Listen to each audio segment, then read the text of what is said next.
I'm going to tell you what each rule is and then show you an example. The first is about dividing by 1. When you divide any number by 1, the quotient or answer is always that number. So 9 divided into one group means there is 9 in that group. That might sound familiar because when you multiply any number by 1, you also get that number. One group of 9 is 9. Next rule. When any number except 0 is divided by itself, the quotient is 1.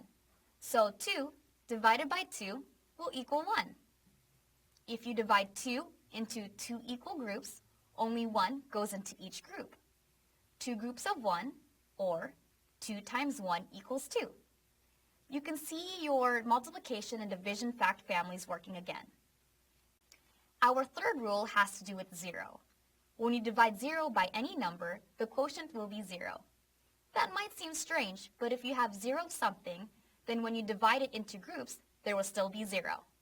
Our multiplication fact tells us that 9 groups of 0 is still 0. All right, last rule. Listen closely. You cannot divide any number by 0.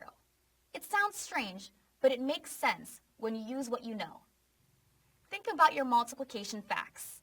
Is there any number that you can multiply by 0 and get 7?